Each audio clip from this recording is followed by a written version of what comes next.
Welcome to the fourth 2023 edition of VU Sports Wired, Vanderbilt Video Productions' premier sports talk show. My name is Bobby Kent, a Vanderbilt Hustler senior staff writer, and I am your host. I am joined by Jonah Barbin, Hustler sports copy editor. On this week's show, we will discuss men's basketball's recent surge that has us thinking about March and get you set for the Vandy Boys 2023 season that starts tomorrow. We start with men's basketball, where the Commodores are playing arguably their best basketball of the season. Excitement has started to grow for this team as head coach Jerry Stackhouse's squad is riding a 4-game SEC win streak, the first time that has happened in the Stackhouse era. The streak has included wins over Ole Miss and then number 6 Tennessee at home, and most recently Florida and South Carolina away. Vanderbilt's record now sits at 14-12 and 7-6 in the SEC, which puts them 7th in the SEC standings. Jonah, on our special edition episode, we went in depth on the Tennessee upset. Let's break down these last two victories, both road victories over Florida and South Carolina. What impressed you in these games? Yeah, Bobby, games that you were supposed to win, in my opinion, especially the South Carolina game. The Florida game was a little bit tougher. I mean, the number one thing that has to impress you, though, is the performance of Liam Robbins. Like I've been saying throughout so much of this season so far, Liam Robbins is great already for this team, the biggest offensive asset they have. But if his field goal percentage just went up a little bit, if every time he turned around to take one of those little floaters at the basket, a couple more rolled his way, Liam Robbins could become elite. And he's really been elite in these past couple of games. 32 against Florida, 24 against South Carolina. I mean, this man can ball, and when he's on his game, they can facilitate through a lot of other guys. A guy who's really been benefiting off of Robbins' presence in the paint is Ezra Manjon. He's looked really good, 15 points against South Carolina, 6 rebounds, 4 assists. He's been playing well. And then the other guy we've really talked about, and Stackhouse has talked a lot about, is Tyron Lawrence. Now, he hasn't been as efficient in these games, but still playing 30 minutes, which ranks number 1 amongst minutes on the team. Him and Liam Robbins are virtually tied for most minutes played. So it's just kind of like evaluating his performance and what effect he has on the court when he's not scoring. But, I mean, Bobby, 2 huge wins. Obviously, everything is sparked by the win over Tennessee. That's still the biggest win that they have all season and the biggest win I look at in this run. But the fact that they've won these 4 games in a row now makes things really interesting. It certainly does. I mean, you know, like you said, anchored by a number of key guys. I mean, Liam Robbins was SEC Player of the Week after the Florida game. That's huge. Him just being so aggressive does so much for this team, him really taking over. And because of that, we're starting to think March, aren't we? I mean, it's pretty appropriate to ask that question. Where does Vanderbilt look in terms of March Madness? Yeah, I definitely think you can be thinking about March right now. And I think we were on this show a couple weeks ago, and I was saying you'd be lucky to make the NIT, right? But that's the beauty of sports. Things can change in an instant. And when you go on a little 4-game winning streak that you might have not expected to go on, right? The last time we were talking, probably 2 weeks ago, Alabama had just beaten Vanderbilt 101-44. Right, and we said that is a loss that's an indication not just on where you're at as a team skill-wise, but culture and where this franchise is headed. I think Stackhouse took that personally and really has got these guys into shape. The Ole Miss win, the Tennessee win, South Carolina, Florida, we know the teams. So what I'm thinking now is if you can get out of this, how many games left? You have 5 games left, I believe? Yeah. 5 games left. No game is as hard as the Tennessee game, no. Right? You're probably your biggest opponent at this point is Kentucky, perhaps, although they lost to Georgia. Vanderbilt beat Georgia. Not that I subscribe to the transitive property. I'm just saying that it's a winnable game, right? If you can get out with the way you've played against Quad 1 teams, if you can get out with one more loss, I think you'd make the tournament, no question. 2 more losses, you would need to go on a run in the SEC tournament. But I think March Madness is very much in play with 1 more loss. And huge will be this upcoming game against the newly Quad 1 deemed Auburn. Yeah, definitely. I mean, like you said, there's a lot of hope right now. I think if you beat Auburn, you can really start thinking about March per se. I mean, you know, a 14-loss team would probably have to make a run, like you said, in the SEC tournament. You know, I mean, it's exciting right now. We haven't had this in the Stackhouse era where you're thinking at this point in February, middle of February, hey, could they make a run to March? So it's exciting for fans, exciting for me as a senior to see this. You know, I think this team is just playing with so much fire right now, and you know, especially guys are really starting to buy into their roles. I mean, I think they talked about that. The announcers did on the South Carolina game is guys are getting offensive rebounds, getting defensive rebounds. QB is buying into what role he has to play. Liam Robbins is understanding I got to shoulder a lot of this load sometimes, and Tyron Lawrence is playing really well off that, like you said, and so is Edwin Magnon. So this team is, they're on the uptrend right now. And speaking of Saturday night against Auburn, how are you going to beat them? How does Vanderbilt do it? Yeah. Well, I know there's an indication of panic, right? You look at this team; they're quad one. They're what, 18-7, 18-8. So there's something like that, maybe 16-7. Just thumped Missouri. Yeah, just killed Missouri, who Vanderbilt lost to earlier in the season, right? So there is this kind of like notion. Well, we can only lose one more game. We have Auburn coming into town. We've been hot, but things could unravel. Here's why you shouldn't panic, Commodore fans, right? Listen to this crazy road home split for Auburn. Auburn is 12-2 at home, a measly 4-5 on the road. That is one of the most egregious. You talk about home court advantage. You talk about people playing different at their home school, and that's definitely more of a thing in college than it is in the pros. I think there's clear advantage to being at home. Look at Tennessee over Alabama last night. But what I do think is that Vanderbilt has a much better chance than the records would indicate. They're 18-8 on the season, is Auburn, but a lot of those wins came up cleaning up in their non-conference play, and that's the reason why Vanderbilt is so close on the bubble, right? They play pretty well. They have a winning conference. They have a winning record against the SEC, who's a really competitive conference in college basketball. The problem is losses to like Grambling State. When you do things like that, you put yourself in a position where you have to win games like that, right? So they are 8-5 in conference play, or Auburn, so not a big difference at all. One game difference from Vanderbilt, right? So we're really talking about teams who are on the same level in their SEC play, right? You're gonna need to watch out for Johnny Broome. He's a versatile big man on this team. He's the guy I'm looking for. He had a double-double in the blowout win of Missouri. So when I look at how Liam Robbins has been playing and how much he's been propelling this team to the level that they're at now, I look at a guy like Johnny Broome, and I think Ken Robbins offset that. Ken Robbins matched that performance. But, Bobby, things are certainly a lot more interesting than maybe a first glance at this game would indicate. No, definitely. Vanderbilt's going to have to bring their A game, and I think they're going to be aided by the Memorial crowd, right? That, to me, is like a good 5-point swing in the score just by the student section and by the fans. And I expect this to be a very packed environment on Saturday night.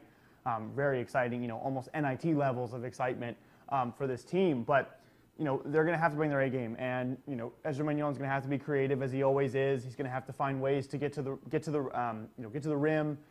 Guys are going to have to knock down their threes. Tyron Lawrence, is going to have to put on a good show, which I think he will. I think he knows that these last two games have been a little bit less the standard that he wants, and he's going to put on a good performance. Robbins, they're definitely going to key in on him, but when he's physical and aggressive down low, he is almost impossible to stop. So, and he's a great interior presence, down low on defense. So, I'm very bullish on this team right now, and I think we could see Vanderbilt win this game definitely, and I think this crowd will definitely have a say in that too.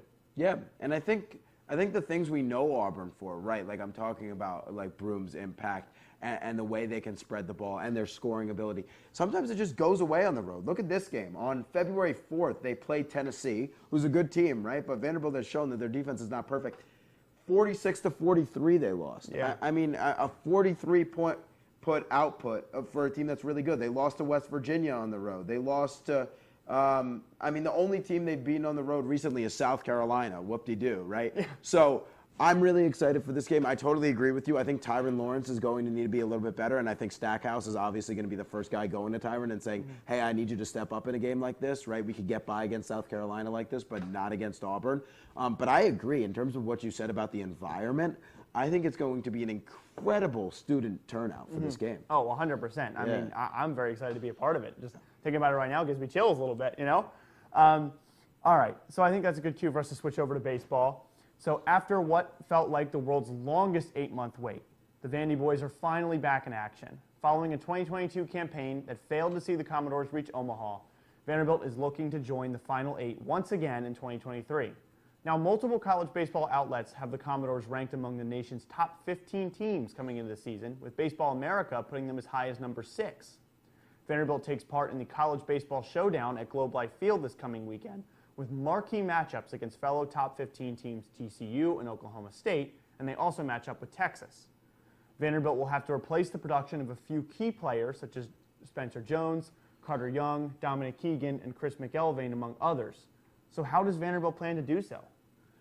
Yeah, it's a good question. And the relieving thing here, which is different than basketball when we were talking about how to fill the shoes of Scottie Pippen Jr., baseball is the ultimate team sport, right? So when I look at the roster of the Commodores last year, I mean, there are some great MLB players, right? That I think will be great MLB players. Like you just listed some of the names. You know, Spencer Jones was taken in the first round. Dom Keegan is a historic guy in this organization, no longer here, right? Chris McElvain can deal, right? But what I look at is Corbs is a guy who is a master at building a program, right? I had the pleasure of going to the banquet, the opening season baseball banquet.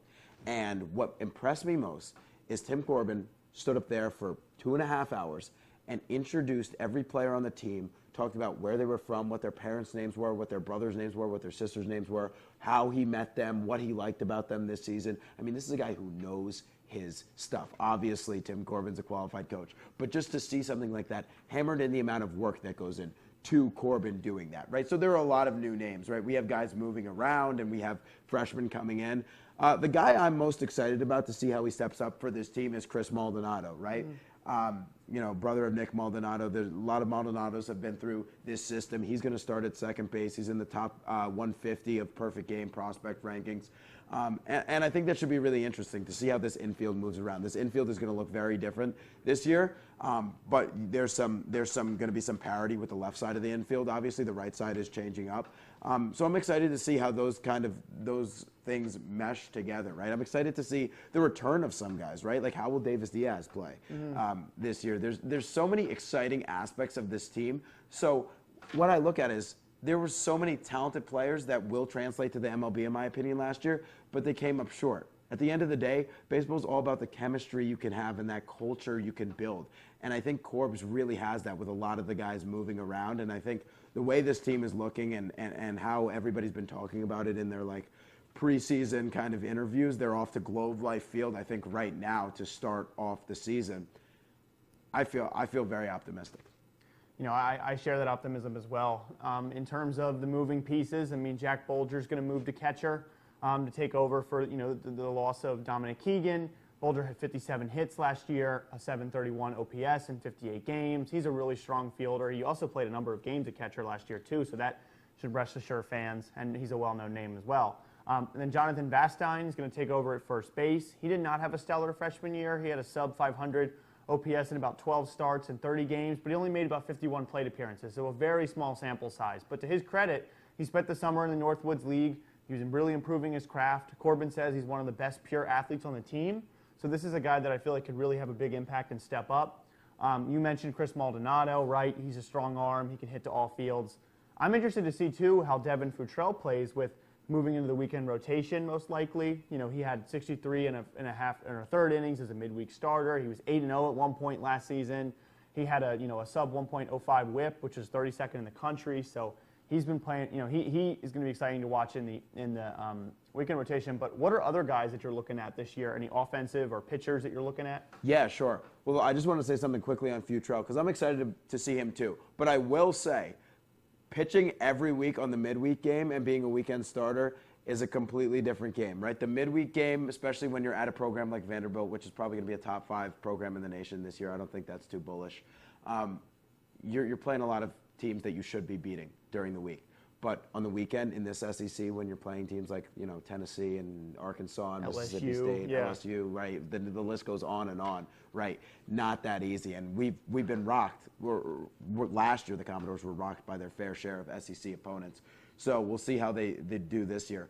I mean, the obvious answer has got to be Enrique Bradfield. I mean, this guy, perfect on stolen bases last season, right? He always seems like he ends up he'll start slow, he'll rack up the hits eventually. Enrique Bradfield is so consistent on both sides of the ball. I mean, his glove makes your eyes pop out of your head sometimes. He always can he's a human highlight reel in center field, right? Has a nice arm, and every time he gets on first, he manufactures a run. I literally call him the run manufacturer because if you walk Enrique Bradfield Jr., he's going to score, right? Yeah. First pitch will steal second, can't do anything about it. He's going, you'll pitch out, he'll still steal. Next pitch, he'll steal third, and then he'll find a way home, either on a sac fly or maybe he'll even take home if you throw it past the backstop. So, I mean, this has got to be the guy who's really exciting for me. Oh, 100%. I mean, he's electric to watch, right? I'm also just excited to see Parker Nolan, too. I mean, he had a relatively down year last year in 48 games. He had a .8 OPS, only 6 home runs. So Vanderbilt's really going to need him to produce power this year over at third base. But I think he's well equipped to do so. He's been with this team for a little bit, so he understands that role too. But in terms of pitcher, I'm really excited to see Carter Holton. I mean, I'm excited to see him, build on last year's success, right? He had 80 and a third innings pitch. He's the ace of the staff. I mean, he had a sub-200 batting average against. He's got some really good stuff. So I'm excited to see him too. And then Andrew Djurkanich too, the highly touted prospect, is probably going to start in the midweek game. So that's pretty exciting to watch too. It is. Their rotation is looking better and better. Carter Holton was really exciting last year and pitched in a lot of crucial games against SEC opponents. So yes, he should be ready to go. I'm also excited to see what Pat Riley can do for this team. I mean, been here a while now. Has the really electric arm, has gotten Vanderbilt through some very important mid-inning situations, and I think he could be critical in hammering out big games in the SEC this year. So I'm excited to see what Pat Riley has in store for us. Me too. I mean, I'm excited also to see how Corbin uses him, because he used him a lot as a reliever last year to sort of, piggyback off Chris McElvain. So I'm excited to see if he's going to be a pure starter from the very beginning, or if he's going to continue to use him in that role if other guys step up and establish themselves. So lastly, I think in terms of who figures to be Vanderbilt's strongest competition in the SEC, right, this conference is loaded. Right? I mean, you've got LSU, number one in a lot of I think they're unanimous number one. Tennessee is a top 3 in a lot of different publications. Florida's really good. Texas A&M, Ole Miss defending champions. Arkansas. I mean, it is going to be a dogfight, but I think Vanderbilt's ready for it. I think they are, right? Again, nothing can give me a bigger vote of confidence than just Corbs' resume, right? Yeah. And I know that's not always something you want to rely on, but it's a resume. There's a reason he has the resume he has. And again, it's just moments like at that banquet when he's listing off every single thing. He's just like a scholar of the game and a scholar of life, right? So I really feel good about that. And obviously the talent on paper is great too. Vanderbilt's like number 6 in rankings or a little bit lower, but these rankings will change, are very fluid. The SEC is loaded. LSU is loaded from top to bottom. And actually this summer I had the privilege of working with Tony Vitello, head coach of Tennessee, for a little bit. And was getting to kind of talk the inside talk with him. And you know what? He's a very impressive individual too. So I can't wait to kind of see those matchups between him and Corbs and kind of see two masterminds go at it. But, the rivalry has never been better. I think it's great for the game. I think it's great for these schools. I think it's great for the state of Tennessee. So I'm really excited to see Vanderbilt go up against some of these powerhouse SEC programs. Definitely. I am too. And I think that'll do it for this week's edition of VU Sports Wired. Vanderbilt takes on TCU, Oklahoma State, and then Texas this weekend in baseball, and then basketball obviously takes on Auburn. So make sure to catch all those games, and we'll break them all down for you next week on VU Sports Wired.